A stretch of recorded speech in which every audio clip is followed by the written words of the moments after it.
Welcome to my channel, where we discuss everything and all things politics, especially about the 2023 presidential election held in Nigeria on February 25, 2023. And the outcome is still being challenged in the courts. And only the courts can actually confirm who won the election, who won the presidential election. That's why all eyes are on judiciary in Nigeria. Now, there is a question that I want to pose in this particular video, which is Doyin Okupe still obedient? Doyin Okupe is one of the earliest supporters of Peter Obi right from when they were both in the People's Democratic Party. Even Doyin Okupe himself indicated interest to contest for president under the flag of People's Democratic Party. But because of the potential he saw in Peter Obi as the best material that could be put forward by the People's Democratic Party, he subsumed his own ambition and stepped down for Peter Obi and became his the director general of his campaign organization. And he was all over the place with Peter Obi. In fact, Peter Obi, even when Peter Obi was in the PDP, was the only serious presidential candidate from the Southeast under the platform of the PDP. At that time, Umahi was still in PDP. You have former Senate President Anyim Pius Anyim and so many other people from the Southeast who people were expecting to throw their heart into the ring to contest for president, because there was a unanimous belief in Nigeria that this next president of Nigeria should come from the Southeast and that the PDP should zone the presidency to the Southeast. But Peter Obi was the only serious candidate from the Southeast who showed determination that he really wanted to be president. I was not just waiting for the position to be zoned to the Southeast. He toured all over the country, and Doyin Okupe was by his side. They flew all over the country. Peter Obi, give it to him. He's a serious-minded person when he put his mind to it. So he campaigned for the ticket of the PDP with Doyin Okupe by his side. It was when Peter Obi now realized that the ticket of PDP is going to be based on corruption, which means on the highest bidder, who can spend more, who can bribe more. And the governors were showing the tendencies of ensuring that one of them will emerge the candidates of the party and all that Peter Obi left the PDP and resigned. And Doyin Okupe also resigned with him. And they both joined the Labour Party, from where Doyin Okupe continued to be his director general. And Doyin Okupe did his bit in promoting the brand Peter Obi as the best presidential material for Nigeria. He was at the forefront of it. And things were looking good in that relationship. Sadly, that relationship was cut short when Doyin Okupe was convicted of money laundering, alleged money laundering, and was sentenced. And that sentence made him to withdraw from the campaign and resign as the Director General of Obidient campaign organization. Okay? That was it.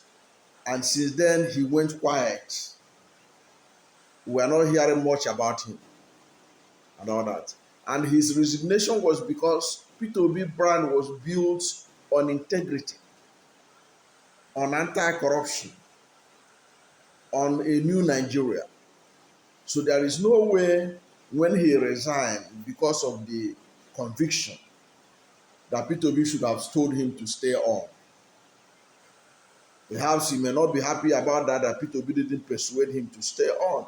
I don't know. But he became too quiet after he left. He was not campaigning for Peter Obi. He was virtually doing nothing for Peter Obi. Because he was removed, or he removed himself as DG, doesn't mean that he should not have been campaigning for Peter Obi. But he was too quiet. Of course, when he resigned, Akin Oshuntokun, who was the leader of Labour Party in the Southwest, emerged the DG of the campaign organization of Peter Obi.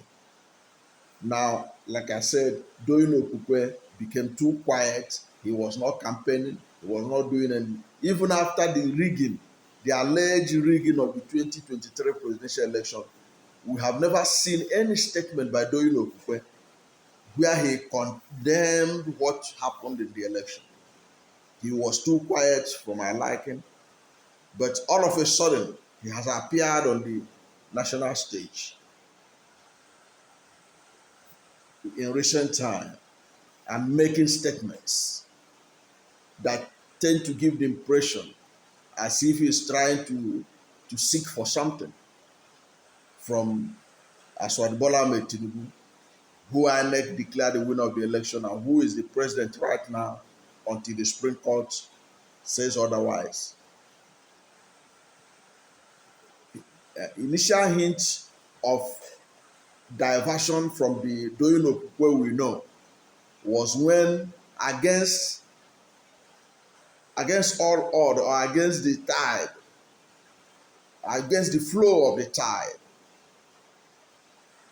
he released from his verified Twitter handle statements indicating that he backed military action against Niger Republic and was telling us that the presidency is more important. That the presidency, it doesn't matter who is the president, what the country has to be respected. That Nigerians are disrespecting Nigeria because of the way that the military junta in Niger rebuffed Nigeria's threat of invasion to reinstall democracy. He said it was a slap on the face of Nigeria and all that. That no matter our internal differences, a lot of people took him on this, and he began to fight with Obidient on social media. Okay, and people begin to say some things they shouldn't have said to him. But these are all. But it was a hint to somebody like me who is very perceptive on things like this, because I know that his sudden reappearance on public space and begin to make political statements, shows that there's some underlying tendencies he's pursuing or that he's aiming. And that made me to ask, is Doyin Okupe still obedient?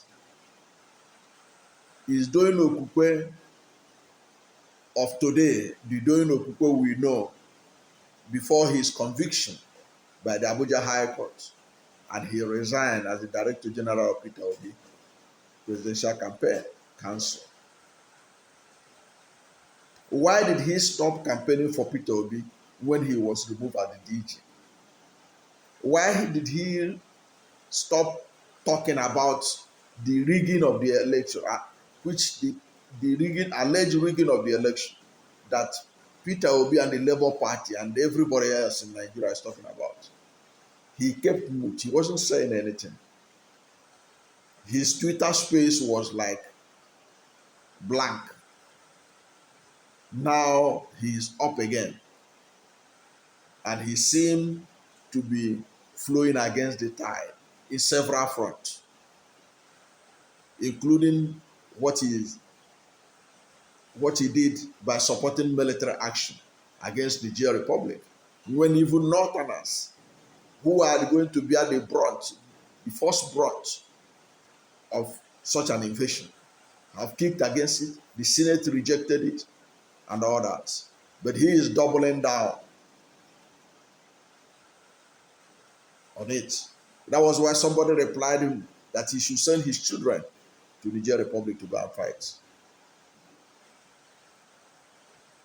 Okay? Then from there, Doyin Okupe made another intervention. You know that after the screening of the ministerial nominee by President Bola Ahmed Tinubu, the Senate suspended the clearance of three ministerial nominees, including El-Rufai.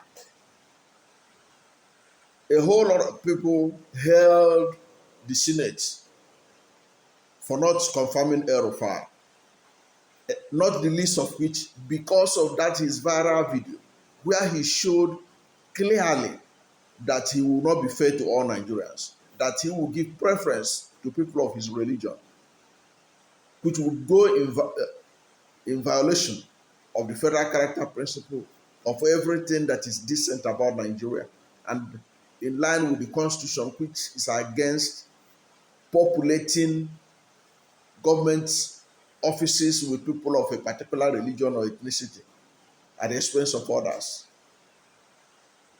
His video was very clear. He said what he said was very clear. He shows a man who is not qualified to hold public office in a multi-ethnic and multi-religious society like Nigeria. But guess what? Doyin Okupe has been releasing statements through his Twitter handle saying that the Senate should reconsider El-Rufai.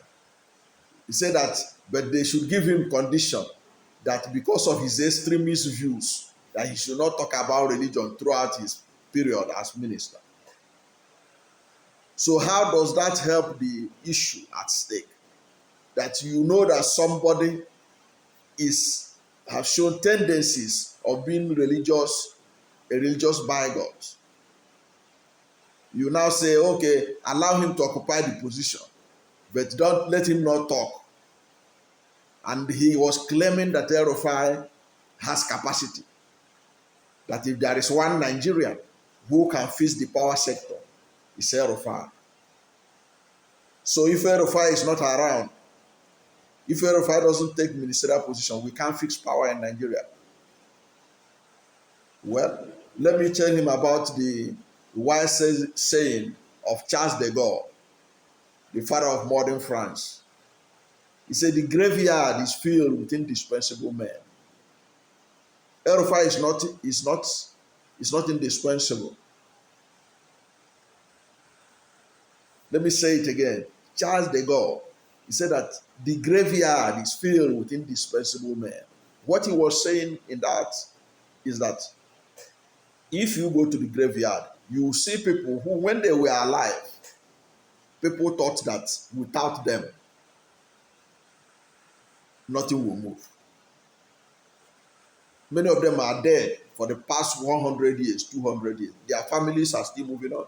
Things are still working in their country with their leaders and everything.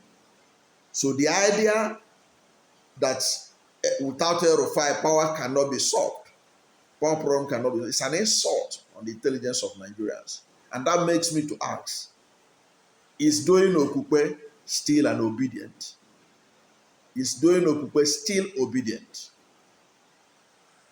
Because what the viral video of El-Rufai, where he was boasting about the superiority of his religion in terms of administration and everything, and why he said that his religion dominating in Kaduna and around the country will ensure peace. It's everywhere. And we know that no religion, even traditional religion, can be said not to guarantee peace. They all preach peace. At least they all preach peace. They all talk about peace. But we know that despite all they talk about peace, about religious leaders, we have seen several wars around the world, including in Nigeria, where we fought a 3-year civil war. So for Doyin Okupe to say that the Senate has to reconsider El-Rufai because he has capacity, because if there is only one Nigerian who can fix power, it's El-Rufai. That is what they told us about Bola Ige. If there's anyone who will fix power, it's Bola Ige. That was what they told us about Fashola. If there's anyone who will fix power, it's Fashola. And Fashola did all he could, and we are still where we are. Power can be fixed when our leaders are determined to get it fixed. When we're able to show that we get rid of corruption. When we have a leader like Peter Obi, who is determined to fight corruption, who is determined to shake the system, we will get power right. We will get the structures right in the power sector. We don't need anybody to come and educate Nigerians that power sector is such a difficult, it's such a rocket science that we're looking for somebody, and only somebody like El-Rufai can be able to fix it. It's an insult on the intelligence of Nigerians. For Doyin Okupe, who we know used to talk a lot of reasonable things, to suddenly, in this recent time, to talk like this, saying that El-Rufai is necessary in the cabinet so that power problem can be solved. And he was disregarding El-Rufai's utterances, his divisive utterances on a viral video. And he didn't think that that viral video is enough to disqualify him from any public office going forward. Already we all know how people of Kaduna regard El-Rufai, especially those who doesn't belong to his religion. What they have suffered and still suffering because of his alleged nepotism, even in the protection of life and property. Because if you are in doubt, go and read Southern Kaduna People's Union, their statements, press statements on El-Rufai in the past 8 years. It was an indication of somebody who disregarded their own existence, because you see the Southern Kaduna People's Union issuing statements alleging ethnic cleansing, alleging so many things, and that was under the leadership of El-Rufai. It was under his leadership. Every day, so much.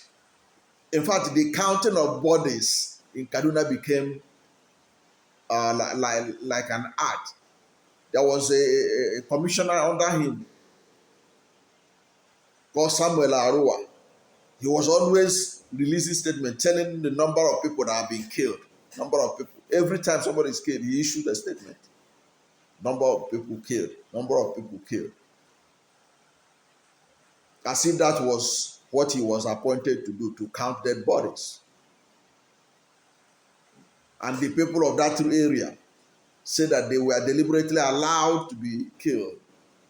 That's what they allege. You can go to Google, write Southern Kaduna People's Union.